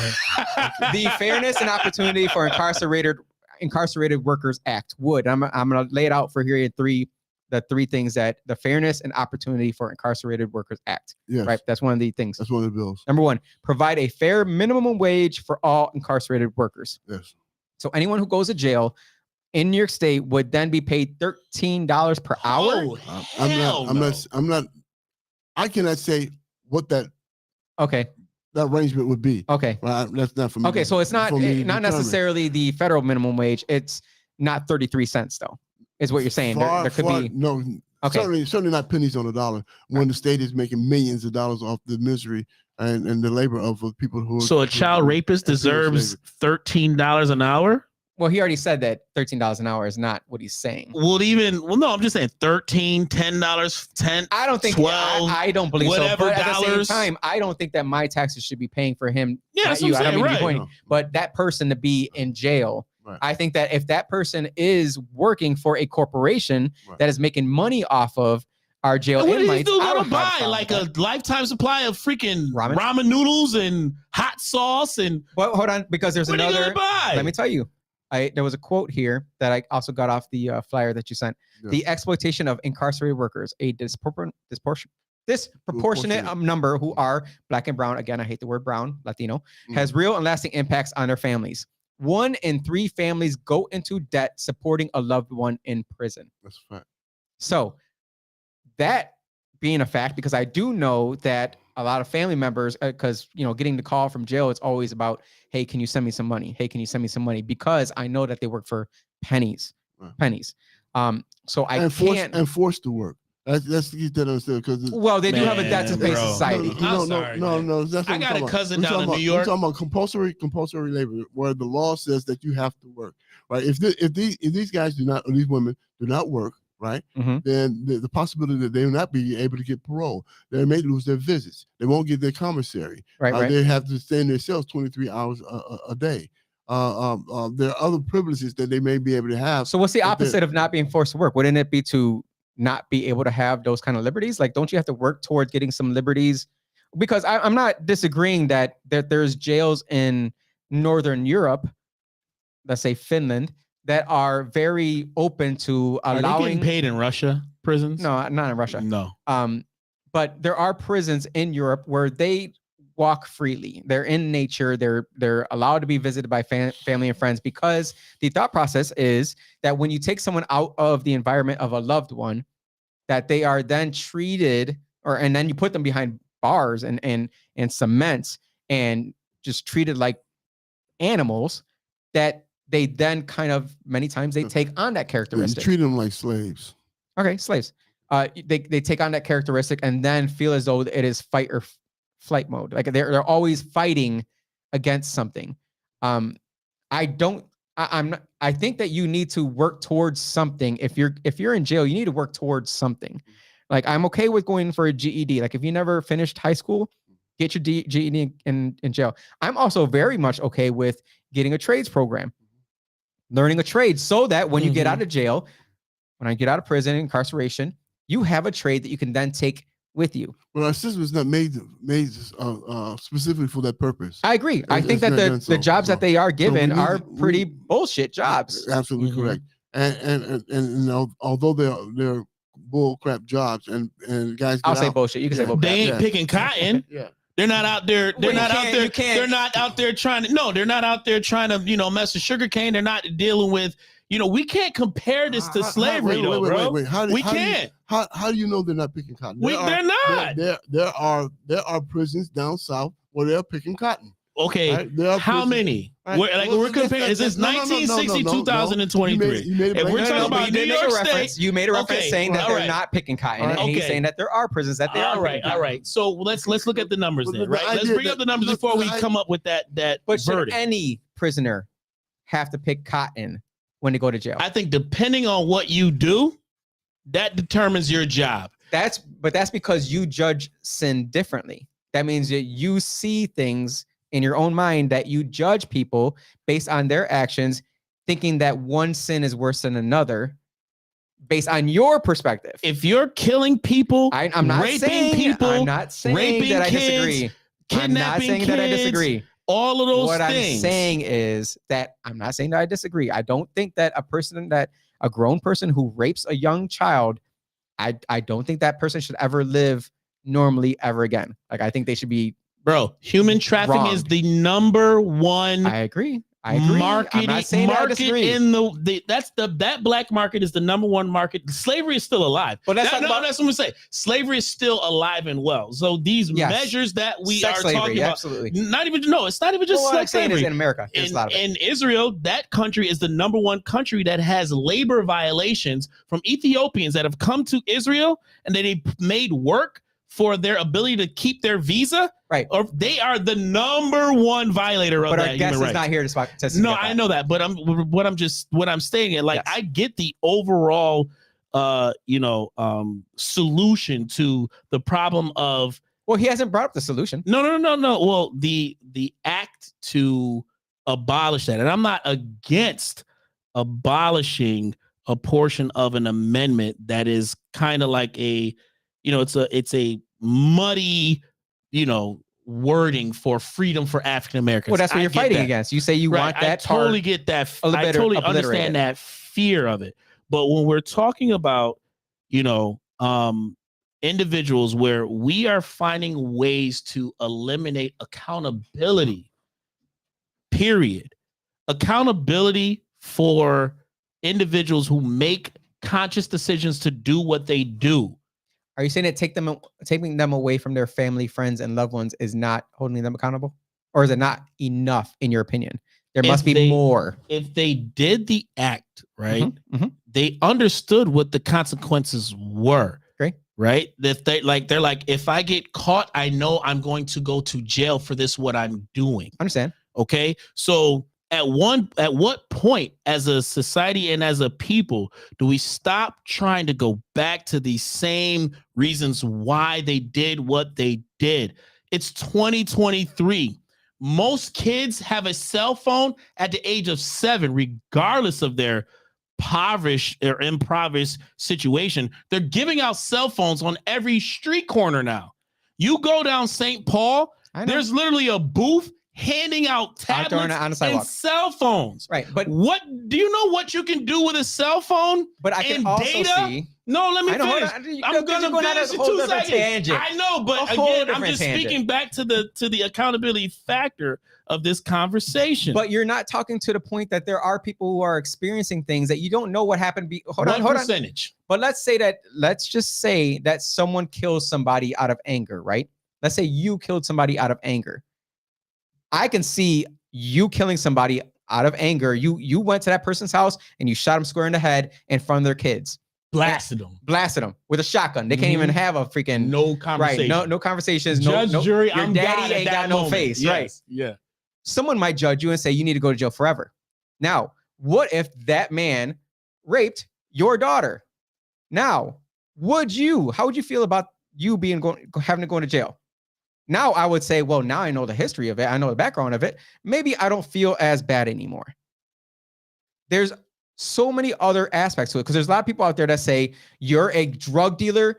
You deserve to go to jail for the rest of your life because you were selling drugs to teenage kids who were high. You selling it to pregnant women. You deserve to go to jail forever. Yada, yada, yada. What if that man's like, and I'm not making excuses. This is not Jose P.O. making excuses. I'm literally trying to make some form of coming together on all sides here and saying that guy, maybe that guy has a criminal history. That guy cannot get a job. That guy got someone pregnant and he's strictly only trying to make sure that he can provide for his family. That's it. Like he doesn't want to do it. He'd rather go to work, but nobody would hire him because they haven't banned the box yet. And he just wants to make an extra couple $100 a week just to provide his baby with some baby food. Now there's different background information that you have. So I think that there is many times where we see it at face value and we judge, and it's a normal thing to do. It is the normal thing as a human being to do.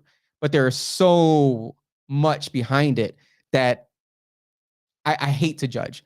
And I hate to say that, every child molester needs to get their wang cut off, right? That's terrible. But I do believe it. But at the same time, what if they were molested their entire life by, whoever, and they just don't know any different? They just saw it as the same. Because there was a kid, I just read an article, this kid that was raised by his mother and father the father was raising him to have sex with his mom since he was 8 years old. 8 years old. When CPS finally got to him, he was in his teens. He didn't know how to tie his shoes. He didn't know how to use utensils. What if he was a teenager? Maybe he was a 20-something-year-old man at that point, going out there and touching little boys.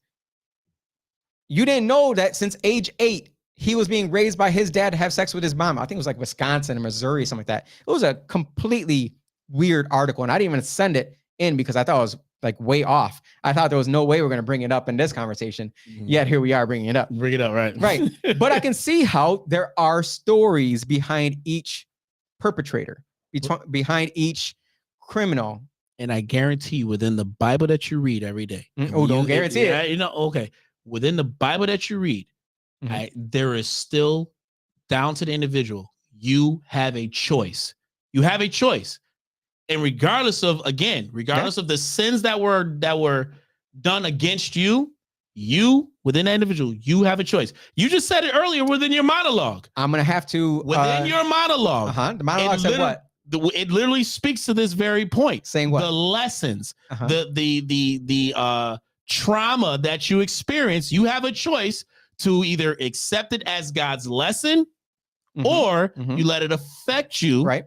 To where you make a bad decision for yourself. Mind you, there's 2 times in the Bible where God hardened, he hardened someone's heart so that the Pharaoh did not allow the Israelites to leave. He made sure that the Pharaoh's heart was hardened so that he can then bring the 7 plagues on the Egyptians to then allow the Pharaoh at the end to say, wait, Austin, what is your take on God? And then number 2, number 2. And then Saul, who was beating up Christians, who was killing Christians, was then approached by God, blinded for a few days. God came to him personally and said, stop doing this. And then Saul became Paul and said, I saw God, saw the light, basically, literally, and I have changed my ways. So there have been times when someone's free will has been impacted by God. That's why we had the conversation a couple podcasts ago, where do we really have free will at the end of the day? Or is it really just God's plan and you're just living it out because he's the master and you're the created? So as you say that there are times when you need to take, you got to take repercussions for your actions. Absolutely. I agree. There is always the discipline part that people need to take. But you saw when my parents came on, I got my butt handed to me by a freaking cutting board, right? I couldn't survive being a PO. Right. There were people who had to go out there and grab, branches off their trees and they got hit by the switch. There were people who got hit the hand. There were people who literally got beat. Like my dad said, no, I got whippings too. I ain't gonna lie. While there's others who were just spoken to and put into timeout in a corner. Everyone gets disciplined differently. Everyone learns differently. That's the beauty of humanity, is that some people may never learn, and they're going to have to keep going through these issues in life where they're going to keep being held accountable to their actions. But at the same time, the law that we were just talking about a little while ago, I think that we do treat our prisoners many times as slaves when we don't necessarily need to, when we could put them in a situation to come out rehabilitated.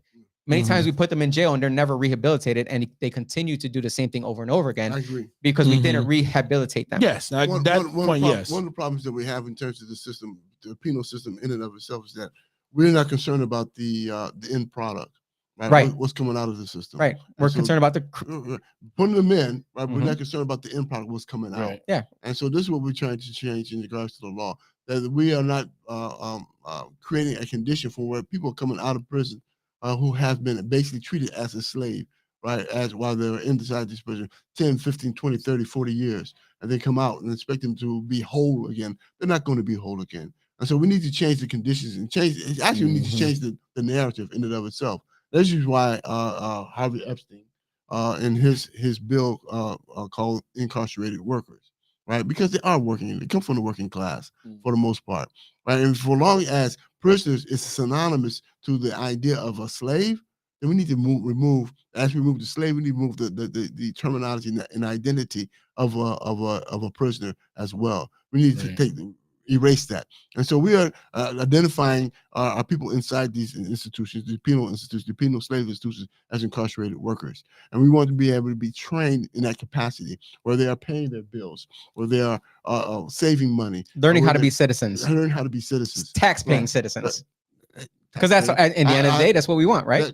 I'm not arguing against that, right? At this point in time, we need to create that kind of understanding and conditioning of our people who is inside these slave institutions.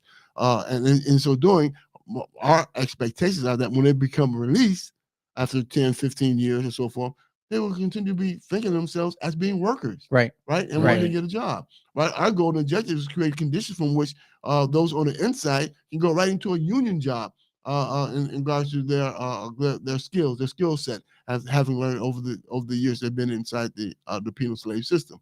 And so for us, it is an imperative. We have a moral obligation to end this idea of penal slavery coming out of the 13th Amendment of the United States Constitution, right? As the court has said, prisoners are slaves of the state. And so our goal and objective in terms of 13 Forward and what we're doing here at Citizen Action out of this campaign is ensure that these two bills by Senator Myrie and the Assembly member Epstein are passed into law, are enacted into law. And I think if we do so, we'll change the entire dynamic of our understanding of crime and punishment in this country. Now, naturally, as my friend here says, there needs to be punishment, right? And I understand that. But what we need to be really concerned about in terms of that punishment, how it redeems a person, right? How it changes. It changes the person, transforms that person, right, into a better human being, a better where he comes out an asset to the community rather than a continued liability to the community. And so this process, what we're doing, we have to change the dynamics and we understand the penal system in and of itself. And so for us, 13 Forward, the campaign that we engage in Rochester, the organization, the committee that I have here is called Family and Friends of Incarcerated Workers. Okay. Right. And so I need for people to join up if they possibly can. We meet on February 2nd will be our fourth meeting of Family and Friends of Incarcerated Workers. We're at 1392 Colville Road in Merchant. That is the Citizen Actions office, right? And so at 6:30, February 2nd will be our fourth meeting, and we're preparing to take buses and vans to Albany to do lobbying. Lobbying is February 8th. February 8th, we're going to Albany to lobby for the passage of these two bills. And anyone who's willing to involve, get engaged in this process, they can contact me, right? That's JMUNTAQIM at citizenactionny.org, right? That's JMUNTAQIM at citizenactionny.org, right? Contact me, and well, I'll give you all the information you need. Yeah, as you said, I'm a prolific emailer. All right, so I do get multiple emails. so I'll get you the information so we can put this thing Yeah, that together. literally is spit Right. on the whole format today. Oh my god, my bad. I can't tell jokes while I'm. He should be disciplined for being a spitter. Yeah. I'm not. Listen, I don't know what he's drinking, but whatever it is, it got him hyped. So there's no doubt about that. So I think that there's certainly I would feel that there's certainly a place where most people can agree. You know, we may not agree on the reasoning, we may not agree in the background, we may not agree on other things, but I think that the moving forward part is where most people, I think, can agree, where, we don't want these people going back to jail. And when they come out, we want them to be active citizens and be able to provide for their family. Once they come out, we don't want them resorting back to what they're doing before. Absolutely. And the best way to do that is to actually rehabilitate them in a way where we show them, we teach them, we educate them, we provide them an opportunity to better themselves, so when they get out, they're better citizens. Agreed. And I'm glad we're on the same page on that. And so for us, it's important to get our caucus here in Rochester on board. Now, the great Assemblyman Demond Meeks, he signed both bills. Right? No question about it. Signed both bills. Senator Jeremy Cooney signed one of the bills, the No Slavery Act bill, but he has not signed the Fair and Opportunities for Incarcerated Workers Act. So we need to persuade him they need to sign that bill as well. Well, hold them. You should do what the Republicans did with the Speaker of the House. Hold them accountable and say, you're not getting our vote until we get the agreement out loud that you're going to do this. Right. I think that's what we're missing as a people, Right. because in this city, we can change the direction of this city very easily if we sit there and say, no. You're not just going to say you're going to do it.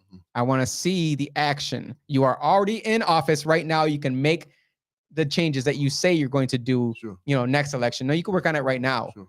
Or, hey, this person over here says they're on board with it. This city is jacked up with all this. Well, that's a whole nother podcast. Within this whole far left freaking control we have, we're jacked. A We're whole nother jacked. podcast. I know. Shout out to Aisha Kreutz. Yeah, she been on. She was on it the whole time. She's from the Frederick Douglass. Yeah, I wanted to say this, Foundation. as far as rehabilitation part, because I think that is very important. I got a cousin, right? He lives from New York City. He's 43 now, right? He's been to prison 4 times now for the same charge, gun charge. He's spent more than half of his life in prison within that. How many times we've spoken to this man, talked to this man, tried to rehabilitate this man. For some reason, he likes to rob people, pull his illegal gun, and shoot at people. I don't think for some reason. I think that's there's a reason for that. There's some kind of he's a stick-up boy. Yeah, he's a stick-up kid. There's no doubt about that. But in that regard, and that's individual circumstances, and I understand your feelings about that because it's a family member. I can appreciate that. But what we need to do is change the system, right? So that when he goes into the system, perhaps, and I'm not saying it's going to be just for this individual. Remember, you're talking about capitalism, individualism, and competition. We can say that perhaps this individual will learn something about himself, right, and his relationship to his community, relationship to his family, relationship to his kids if he have kids, right? When he knows that he can be capable of being responsible in certain ways for his children, being able to buy them a Christmas gift, a birthday gift, make sure that there's food on the table. Some self-confidence. Self-confidence, yeah, building some kind of real relationship that he would have with his family based upon being the person who's producing something better for his family. As a man. As a human being. No, you want to know what his problem was? You know what his problem was? We're not doing that in terms of the system that we live in. And so for us, it's important that we get Harry Bronson, right, to sign both of these bills. That we get Jennifer Lunsford to sign both of these bills. That we get Sarah Clark to sign both of these bills. And if we can do so, then we can sign Rochester as being an anti-penal slave city. right? We can raise the legacy of Frederick Douglass, who was one of the greatest abolitionists that we know in our contemporary time, right? We raise that prestige and that legacy for here in Rochester, and hopefully be able to restore some idea of the greatness that Rochester has been or could be, all right, by virtue of this how they have been impacted by the negative aspects of the criminal justice system and the carceral system that we have here, the penal slave system. And so for us, we want to change the entire dynamic. We want to change the narrative. We want to change the language, right? It is important that we do so. And because if we are to do so, if we succeed in doing so, we change our communities. I'll give you one more example. When I was working in education for Citizen Action, Rochester School District received over $1.2 billion, right, in the last couple of years. You can bring right? up a whole nother hour of the Oh, podcast. No, don't bring up RCSD. I'm just saying. I'm Go just ahead. saying. If that $1 billion was properly appropriated and allocated in our community, Are you sending a shot at Malik Evans? why not? Ooh, Why not? Why not? He's responsible, right? he was a part of the city school district board, right? He can change. He can influence the Well, he system. had his hands on some of that money. Well, I don't know that for No, certain, no, so he I did. cannot- He was. I cannot- What is he? President? He was president of the All school board, right? What we're saying now, what I'm saying now, though, He wasn't superintendent though. Oh, superintendent. What I'm saying, ooh, And what I'm saying, he was not. He wasn't, but he Right. was on the board. Okay. But what I'm saying is that if that $1.2 billion was appropriately allocated, Uh-huh. it would change the entire fabric, change 100%. I viewpoint 100% of agree. Rochester school system. But no one's been making the people accountable for what they're doing with that money. Absolutely. Right. I at the time, like again, I was working in education. Went to a city council, right? And I asked them, I said, listen, you cannot vote for this budget, right? When those in RCSD, BOE don't even know how they're going to use this money. They don't even know how they're going to use the money. How are you going to approve the budget? They didn't approve it.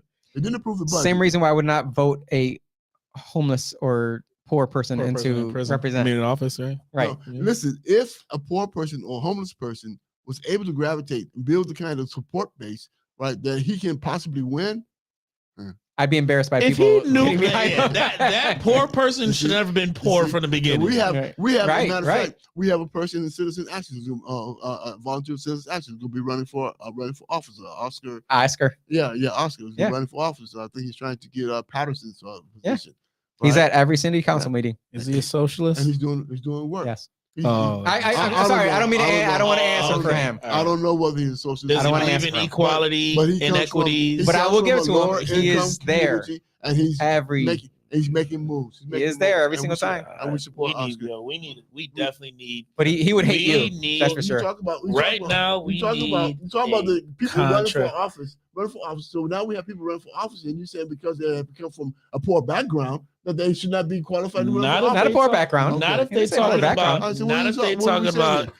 If they're Anyway. on that rhetoric of inequalities, equality, tear down No, capitalism. no, no. all I'm that gonna go stuff, even. blah, I'm blah, gonna go blah, even worse than blah, that. blah. If you can't pay rent, I don't got. I bro, I'm can't good. trust you I'm not with a here. $500 million budget. Nah, son, I'm good. That's I'm all I'm straight. saying. If you can't take care of your own personal finances and you're I'm not good. Yeah. personally accountable and responsible for your own personal finances, then I can't see you as a leader and taking care of a budget that has $500 million. That's all I'm saying. Nothing against the person. You have a problem with all those educated people on RCSD and the No, I don't even want to talk about that. Yo. Wait. Hey, listen. Well, I Now, you have mean, well-educated people who don't know what the hell they're doing with their I agree. I agree. $1.2 billion That's because they don't that's have an actual harming experience. our community. They don't have any Doing disastrous harm experience. to our community Right. because I they're agree. not allocating these funds where they need I to be funded. agree. Okay, so having said that about the education system here in Rochester, right? We want to change the penal system. We should tear it down. Now, Tear it We should tear down the educational system. Is what you're saying. That's what I heard. No, I'm not saying that at all. Because Okay. these buildings that we have embedded in our community that we call schools, Mm-hmm. right? They should be that village that we know every child should have, Mhm. based on the African proverb, Right. right? That it takes a village to raise a child. But then these buildings that we have should have every resources that these young people need in their communities, Including in churches. in those buildings, Including right? churches. Why not? Thank you. Okay. Good. I'm not denying the right to religion, right? Mhm. Okay, and we do have quote unquote religious schools. Yep. And then we're gonna have Okay. Austin starting his Right. own religion in Yeah. one of the schools. Well, good for him. All right, so It's his white supremacy. okay. Hey, It's your white but supremacy. Don't talk I about would not be starting any religion up in here. it. Right. So they do have. He is yeah, vehemently behind Satan. okay, Go ahead. so- No, no. Yes, Austin. Yes, let Don't him be putting know. words in my mouth. Let him know. They do have religious schools already, so I'm not really debating that. That's that's undebatable. Should we Non-debatable allow the issue. citizen to But- be able to take their tax money and take it either to the city school district, into a charter school, or into a private school? I oppose charter schools. You oppose charter I schools. chose charter schools because charter schools is the bane of public schools. Okay. Okay. And right. so if we get to institutionalize charter schools, people have to pay for the children to go to school. What's it going to do for poor people, right? That's the reason why we've had this decline in RCSD right now. We're gonna have to get a charter Right. school person on next just to combat. Come what back, you just come said. with it. Come with Yeah, it. Come with cool. it. Because we need our public schools.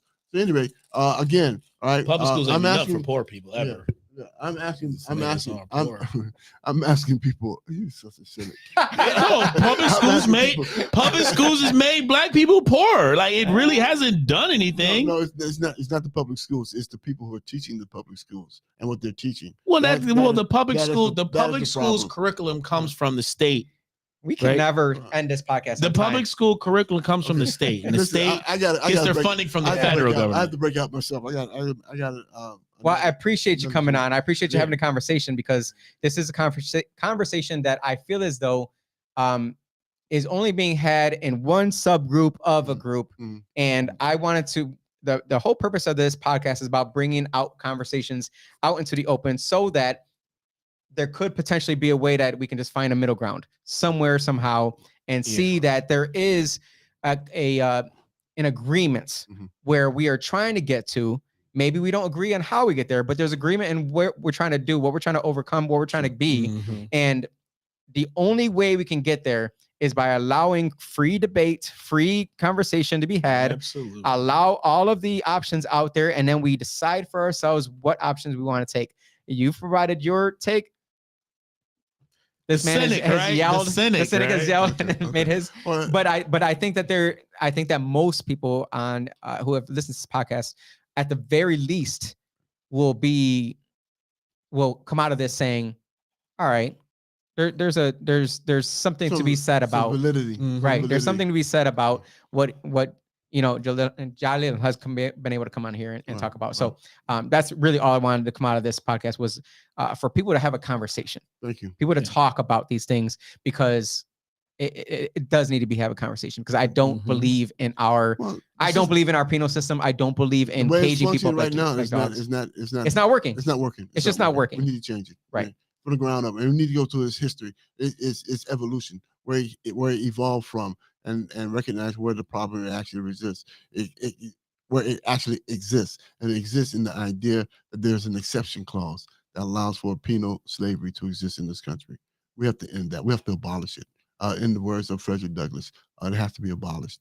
And so I'm also considering, and I've discussed it with some members of City Council, right? The need for Rochester and raising the legacy of Frederick Douglass to announce itself, to proclaim Rochester to be an anti-penal slave city. If that was able to be done, perhaps that would resonate across the state to all the municipalities, towns, and cities, recognizing Rochester taking the lead on this particular area under the legacy of Frederick Douglass. That would be fantastic for the city. They Thank better be careful, city council. I mean, I still want people picking up the litter. Yeah. you.